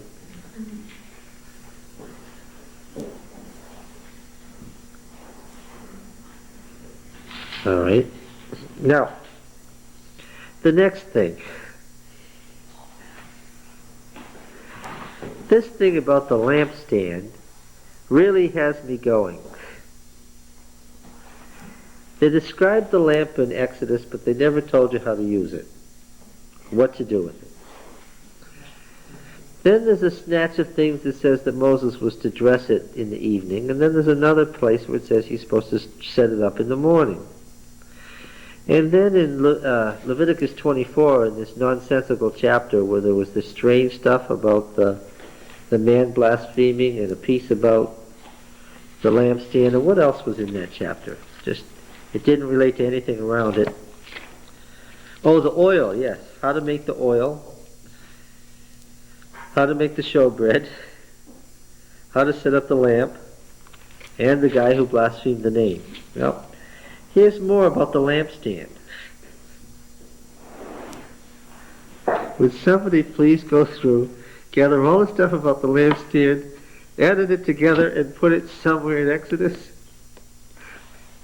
It's funny how the lamp seems to have been found itself here and there. Say to Aaron, when you set up the lamp, the 7 lamps shall give light in front of the lampstand. I know what the meaning of that is because I read the passage in Leviticus. What was the light supposed to shine on? Do you catch it? What was the light supposed to shine on? Table of showbread. Yes, on the table of showbread, interestingly. Everything else was in semi-darkness, but the table of showbread was supposed to be there gleaming with light. All right? And he did so. He set up the lamps to give light in front of the lampstand as Yahweh commanded Moses. And this was the workmanship of the lampstand, hammered work of gold. From its base to its flowers it was hammered work, according to the pattern which Yahweh had shown Moses, so he made the lampstand. And what does that tell me? What does that tell me? Oh, please, somebody catch it. Looks like it is from Exodus. Yes. Yeah. Where should it be? In the section Exodus 25 to 31. The only place in the Bible where we find this pattern theology. Well, how did it get here? Yeah, it fell out. And it's obvious when they were adding things in, when they had pieces of stuff, what did they do? They tended to put pieces together to get running fragments, and then they would have this longer section, and what would they do? They'd put it in somewhere. I know what they were doing. They were trying to preserve the Word of God. Every word. Every word, yes. Every word, yes. Even verse 89, which is the words missing on either side of it, but they had it, so they put it in. That's how you get these fragmentary sections, where it's just fragments that are not particularly related to each other by theme. Yeah, it sure would have been easier if Moses had sat down in the wilderness one day and written the first 5 books of Moses. You trying to tell me that Moses didn't write these books down? No, I'm not saying that. Okay, page 5. And Yahweh said to Moses, take the Levites from among the people and cleanse them, and thus you shall do to them. Sprinkle the water of expiation on them, and let them go over with a razor over their body and wash their clothes and cleanse themselves. The ordination for the Levites does two things. It distinguishes them from the ordinary layman. It also distinguishes them rather directly from the priesthood, where you wash them, you anoint them, you shave them entirely, you put them in the tabernacle for 7 days, you give them all new clothes. I mean, there's a whole lot more done for the priesthood than is done for the Levites. Now, if the Egyptians shaved themselves, The Egyptian priesthood. why, if God wanted them to be totally separated from that culture, why would he have the priests here shave? Oh, I didn't say that God wanted them totally separated from that culture in the sense you're talking about. There's a lot in the tabernacle that's Egyptian. Remember I came and I brought the pictures? The Ark of the Covenant, the Breastplate, all of that. it's all Egyptian. We're talking about talking in language that they understand. Because it's so much the same, you notice the differences more. And you notice the different theological explanation given to the same kind of thing. Okay. It's a study in sameness and difference. All right, then offer the appropriate offerings. Verse 11 gives us some interesting theology. Aaron shall offer the Levites before Yahweh as a wave offering from the people of Israel, that it may be theirs to do the service of Yahweh. Offer them as a wave offering before Yahweh, verse 13. All right, same statement about on the day he slew the firstborn, he took the Levites instead of the firstborn. That there be no plague on the people of Israel in case the people of Israel should come near the sanctuary. So the Levites are standing as a mediation between the tribes and the sanctuary. There are wave offerings, first fruits, the idea of first fruits. Ah, yes, the 144,000, the first fruits, the Levites as first fruits, a wave offering. I get it, a hollow square, and so forth. All right. Yahweh said to Moses, verse 23, this is what pertains to the Levites. From 25 years old and upward, they shall go in to perform the work of service of the tent of meeting. At the age of 50, they shall withdraw from the work of the service and serve no more, but minister to their brethren in the tent of meeting. In other words, assist. And you don't do any heavy service. Thus you shall do the Levites in assigning their duties. What was the age group for the Levites? 30 to 50? Where is that?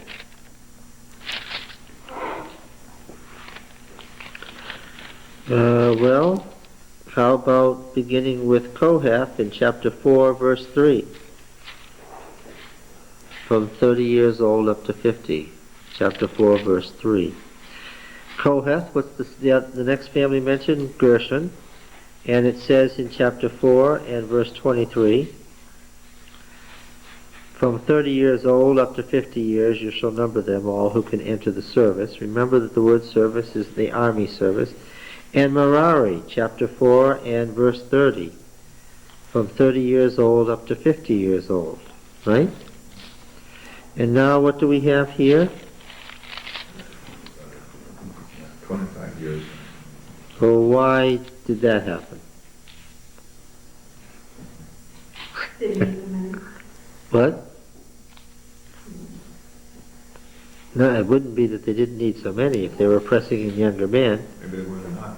Yes. Of the age group. Yes, obviously this is a time when they didn't have enough people working, and what? Added more in on the younger side.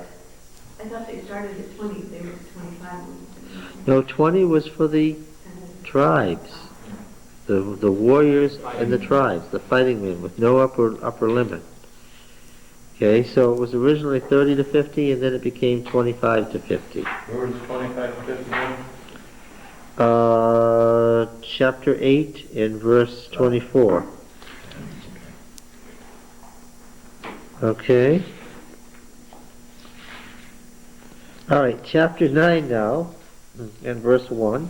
And Yahweh spoke to Moses in the wilderness of Sinai in the first month of the second year after they'd come out of the land of Egypt, saying, let the people of Israel keep the Passover at its appointed time. On the 14th day of the month in the evening, you shall keep it at its appointed time, according to all the statutes and ordinances, you shall keep it. We have passed into the realm of narrative again. We're back to prose narrative.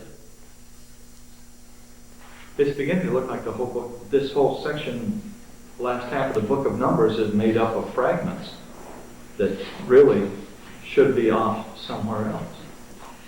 Every commentary written, every commentator who studied the book and written a book about it will tell you that the book of Numbers is more of a mess than any other book. Yes.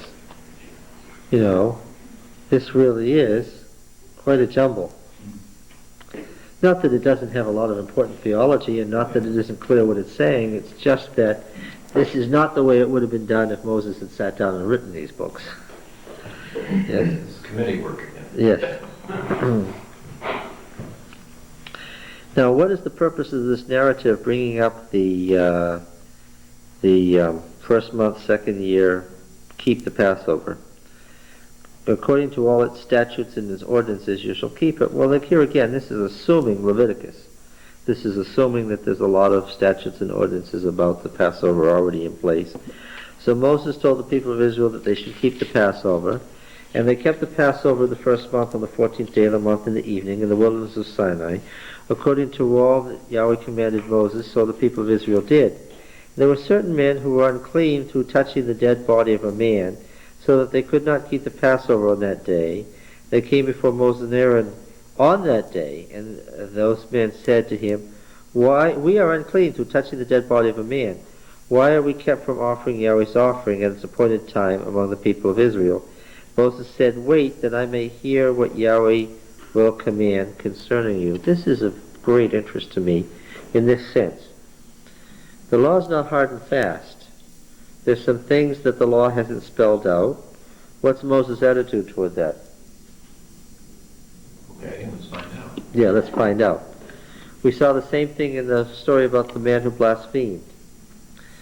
The picture of the law as given through Moses is some sort of rigid thing that crystallized and that's all there was to it, isn't what the narratives give you at all. There's an assumption that the law is not once for all, but what? An ongoing adaptation to the actual life of the society. Here's a real life detail. Somebody's died. Somebody's carried the body of the person out. They've got to stay outside the camp now for 7 days. They're going to be outside on that day. Taking part of the Passover was the same as being part of the covenant community. Not taking part brought the curse of death on you. These men had a natural question. If we don't take part of the Passover because of this other law, then what? What exactly is our status? And aren't we in for some real trouble if we're prevented from taking it? Moses' reaction? We'll find out. Yahweh said to Moses, "Say to the people of Israel, if any man of you or your descendants is unclean through touching a dead body or far off on a journey." Now that's a detail that would not have been appropriate to the wilderness. Why? Because everybody. Yeah, they were all on a journey together. Nobody said to Moses one day, "Well, we're out here on the Exodus, but we think we're going to go over to the Arabian Peninsula for 3 months. We're going to go see some relatives over there and we'll be back." There wasn't anybody going off on a far journey. That sort of detail fits what life? The settled life. You can't go on a journey if you're a Bedouin. You're on a journey. Yes. So that sort of detail is the sort of thing that gets added into a narrative as time goes by. Because there was nothing about a far journey in these men's situation, was there? So was that somebody's application of what? Oh yes, somebody supplied the principle to another situation.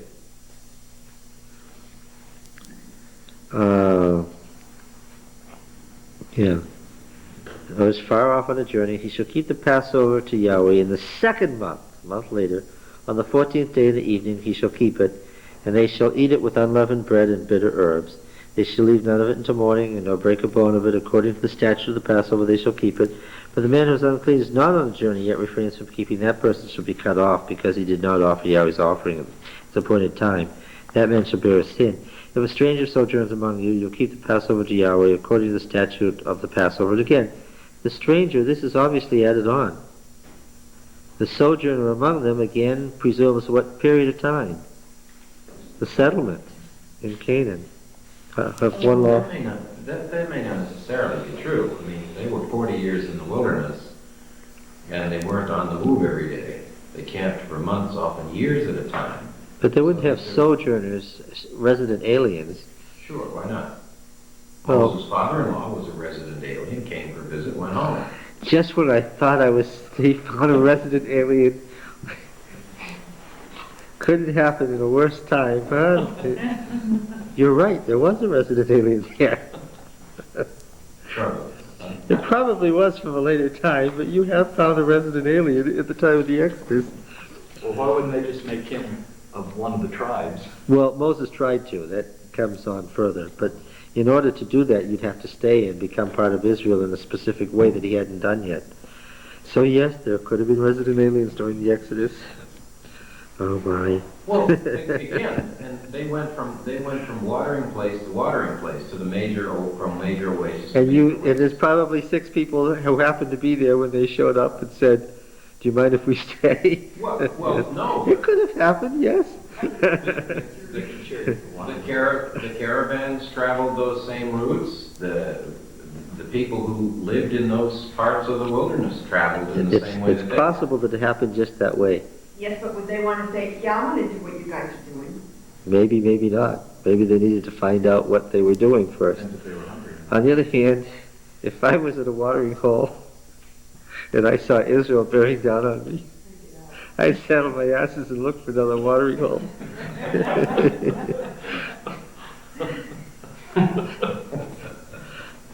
Getting back, the cloud. This cloud is clearly connected to both the sanctuary and Moses' tent, and that's what makes it difficult to deal with. On the day that the tabernacle was set up, the cloud covered the tabernacle, the tent of the testimony, and at evening it was over the tabernacle like the appearance of fire until morning. Now this whole description came originally from Moses' tent and got transferred to the sanctuary. So it was continually, the cloud covered it by day and the appearance of fire by night, whenever the cloud was taken up from over the tent. After that, the people of Israel set out, the place where the cloud settled down, the people of Israel encamped. At the command of Yahweh, the people of Israel set out, and at the command of Yahweh they encamped. As long as the cloud rested over the tabernacle, they remained encamped. Even when the cloud continued over the tabernacle many days, the people of Israel kept the charge of Yahweh and did not set out. Sometimes the cloud was a few days over the tabernacle. According to the command of Yahweh, they remained encamped. Then according to the command of Yahweh they set out, and sometimes the cloud remained from evening until morning. When the cloud was taken up in the morning they set out, or if it continued for a day and a night, when the cloud was taken up they set out. Whether it was 2 days or a month or a longer time that the cloud continued over the tabernacle abiding there, the people of Israel remained in camp and did not set out. But when it was taken up they set out. Do you think you can say this again? This is called conflation of sources. Yes. You can recognize conflations by now, right? We've read a whole bunch of them where the same thing is said over and over again. Well, the pastors do that in order to get their point across too at sermon time, don't they? They repeat it so that you don't forget it. Yes, and it's possible that oral tradition was the reason for the conflations in the first place. And that's a standard scholarly ploy for explaining these conflations. So see, you don't have to be a scholar to come up with a scholarly explanation. Whether it was maybe you are a scholar, I don't want to say that you're not. Whether it was 2 days or a month or a longer time, continual time, people remained encamped, didn't set out. When it's taken up, they set out. At the command of Yahweh, they encamped. At the command of Yahweh, they set out. They kept the charge of Yahweh at the command of Yahweh by Moses. It's quite a paragraph. Now, the silver trumpets. There are 3 kinds of trumpets in the Old Testament. All of them used for marking calendars and for warfare. 2 of them are made from a ram's horn, and the third is a metal trumpet, very long. The Egyptians made these. There's even pictures in Egyptian tombs of these trumpets. The bottom end sat on the ground like those things they have in Switzerland. Yeah, okay. 2 silver trumpets of hammered work. Used them in summoning the congregation and for breaking camp. When both are blown, all the congregation shall gather themselves at the entrance to attend a meeting. If they blow only one, the leaders are the heads of the tribes. When you blow an alarm, the camps that are on the east will set out. When you blow an alarm the second time, the camps on the south shall set out. Alarm is to be blown whenever they set out. The Septuagint adds the tribes in the south and west. It's just dropped out of here by accident in the Hebrew. I don't mean that the Septuagint adds it. I mean the Septuagint has the original text and it's missing from the Hebrew. The same words are repeated 4 times. The scribe wrote them twice and thought he'd written them 4 times, and that's called haplography. Haplography is the opposite of dittography. Dittography is where you repeat the same words twice. Haplography is where your eye jumps down and by accident you miss a section. And the sons of Aaron the priest shall blow the trumpets. The trumpets shall be to you a perpetual statute throughout your generations. When you go to war and your land against the adversary oppresses you, then you sound the alarm with the trumpets that you may be remembered before Yahweh your God, and you shall be saved from your enemies. Another theological reason for their existence. So the trumpets is connected with Israel's warfare. If we were reading, for instance, the book of Revelation, and we came upon the 7 trumpets, we wouldn't interpret all that with Uriah Smith and a lot of modern evidence interpreters to be the Muslims of the Middle Ages, the Ottoman Turks or whatever, because we would already know, trumpets, this is concerned with the sanctuary service, this is concerned with the Holy War, so we've got to find out about how that's Holy War is interpreted from Numbers 10 onward. Yeah, it has to do with the battle, the last battle of the Great Controversy. It doesn't have anything to do with the Muslims or the Ottoman Turks or anything. But that's another story further on. All right. On the day of your gladness also at your appointed feast at the beginning of months, blow the trumpets over your burnt offerings and sacrifices and peace offerings. So, somebody's offering a peace offering.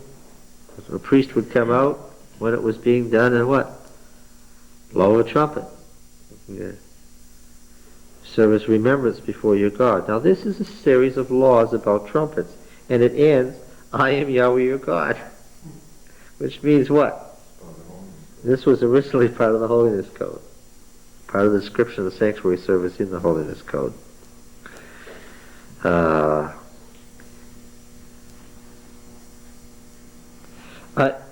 I think it was taken out of there and put here for narrative purposes. This, I think, is deliberate, not accidental. They're telling you all the things here that they want to tell you about the march before they get into the business of the actual what went on in the wilderness, before they get to that narrative, which is right now. All right?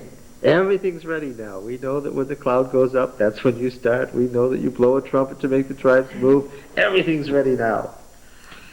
Okay. In the 2nd year of the 2nd month of the 20th day of the month, the cloud was taken up over the tabernacle of the testimony, and the people set out by stages from the wilderness of Sinai, and the cloud settled down in the wilderness of Paran, which is south of Judah. Okay, so here's a real move. After all this time, a real move. 2nd year of the 2nd month. Well, 2nd year of the 2nd month. Okay?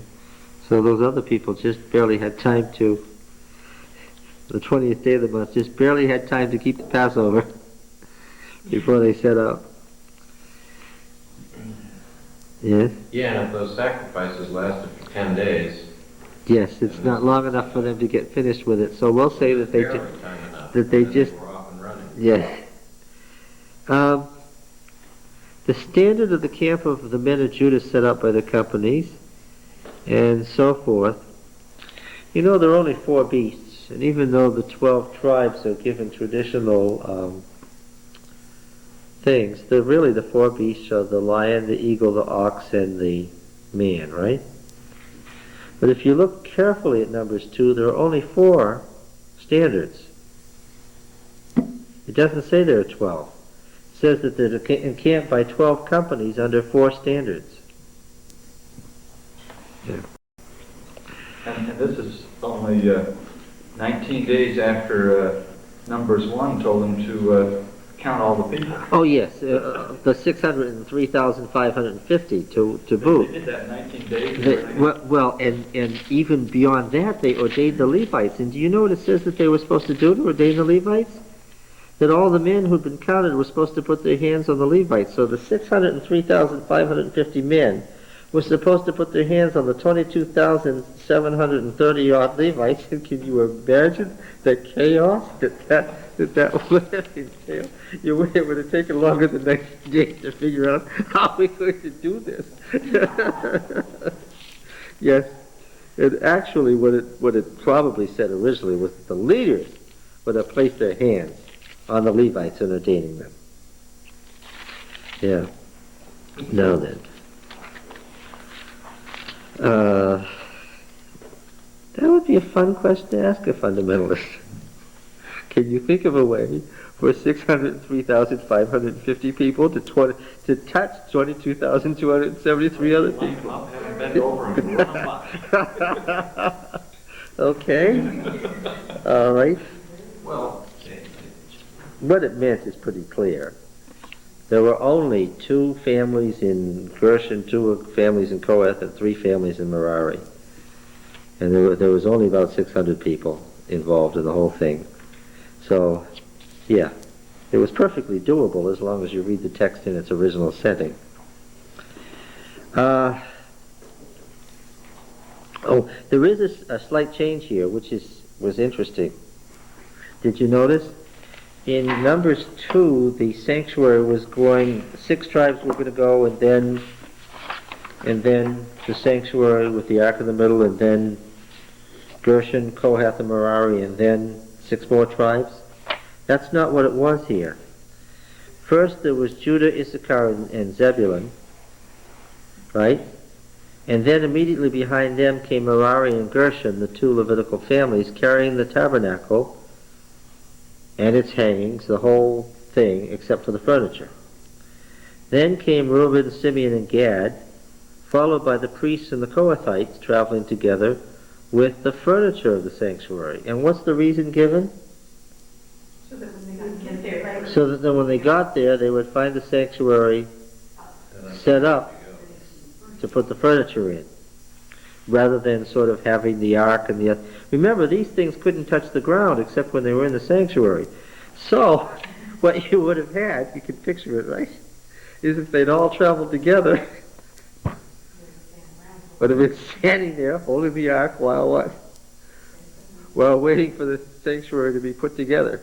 Which could have been a It lot. shows that maybe they were spread out. Oh, Like yes, the it does. Egyptians, too. Yes. That they had time to erect this thing before the rest even got there. They're traveling by companies, which means that they weren't even all inside of each other. Yeah. well, either way, they had to stand around holding on to that thing then. well, One end No, or the but- other, if it had to always be off the ground, because if you took the tent down, you have to pick it up, right? That's but right. if you take the tent down around the furniture, You the better last get it up thing off you take up is the floor, because the pieces were covered, Yes. so you're still safe. There was a lot of carrying. Yeah. That's why there's so many Levites. Uh, 25-year-old. yeah. They carried this thing for like about 60, 70 miles, which is how far it would have been. Between They- encampments? Well, in this particular case, That's a long way to go on Monday. Would they just stand through the night or in shifts or something? Oh, I'm sure they did it in shifts. Change into the garden? Yes. How heavy was it? How heavy was it? That's a good question. The lampstand was 130 pounds, if I remember correctly. Heavy enough. Then it had a frame, a wooden frame that it was hanging from. Right? No, it's snuffers and things. Yeah. I don't know that I would have wanted to be in the tribe of Levi. Nobody ever asked why they had to do it, because God said that was fine. Oh, it was an honor. They were above the common people. It's verse 21. Then the Kohathites set out carrying the holy things, and the tabernacle was set up before their arrival. The explanation for why they moved Merari and Gershon out sooner. And the stand of the camps of the men of Dan, acting as the rear guard of all the camps. It's technical terminology. It's warfare terminology. Anybody looking on would presume these people are planning to kill anybody they meet. That's the implication. This is an army. Stay out of their way. They could kill you. Yeah. Okay. Well, let's just finish this chapter. And Moses said to Hobab, the son of Reuel, the Midianite, Moses' father-in-law. But we think we're talking about Moses' brother-in-law, right? Remember we've been through this? That this is Jethro's son.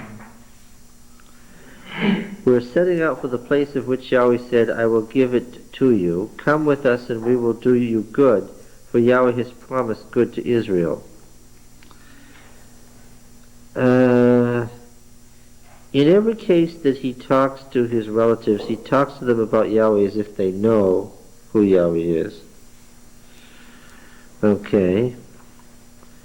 But he said to him, I will not go, I will depart to my own land and to my kindred. He said, do not leave us, I pray you, for you know how we're to encamp in the wilderness. This is a very interesting old story, and you will serve as eyes for us.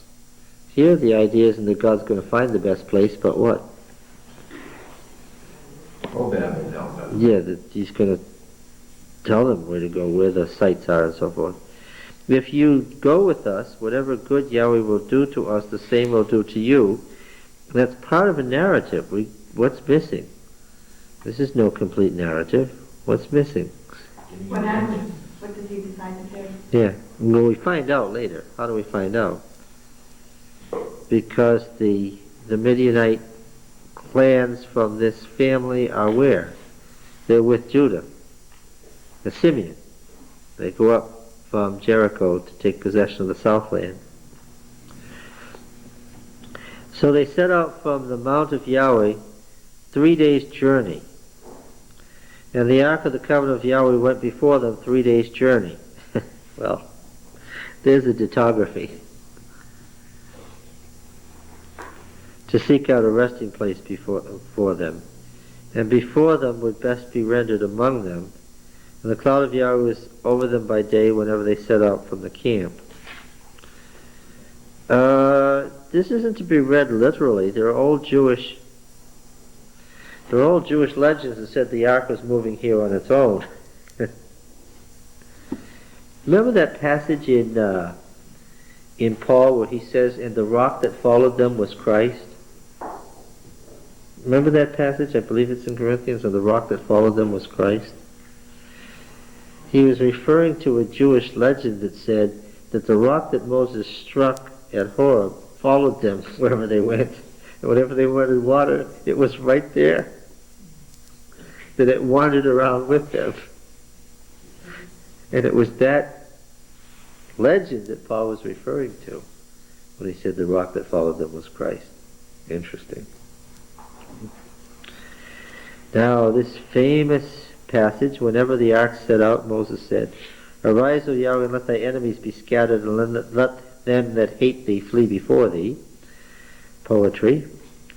And when it rested, he said, Sit, dwell. The difference between shuv and yeshav. Not return. He hasn't gone anywhere. But what? Dwell. Yeshav, this is what tabernacling means. It's what the word we translate as tabernacle means. It means to sit or to dwell in state or in residence. When you say that the king is sitting, what do you mean? He's on his throne.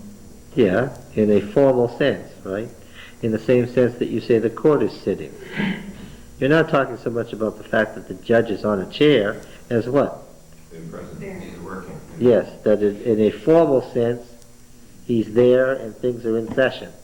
And that's what's referred to here. Sit or dwell, O Yahweh, among the 10,000 thousands of Israel. Yes. Now, just in preparation for next week, you really need to read these chapters. Want to have some fun?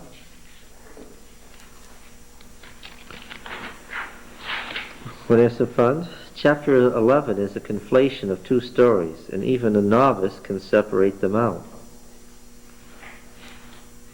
Separate out the two stories in chapter 11 and get two running stories that hang together. Here's one story, here's the other story. Okay? And you'll get two interesting, really interesting theological statements, and then we'll talk about why they were put together.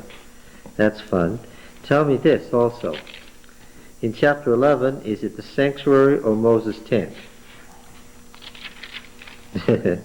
Now, chapter 12 is a follow-up of one of the stories of chapter 11. Tell me which story, and is it the sanctuary or Moses' tent? Chapter 13 is a follow-up to chapter 12. To find out why it's a follow-up, and is it the sanctuary or Moses' tent? 13 and 14 are all one story, so you've got to run it together. Chapter 15 is additional laws, but read 15, but look at 16. 16 is a conflation of two separate stories. And this will be the major test, if you can do it. Separate out the two stories in chapter 16 so that you've got two stories that make sense and hang together and agree with each other. And tell me, I'm going to give you a hint. This will be a hint. Tell me which story is about the sanctuary and which story is about Moses.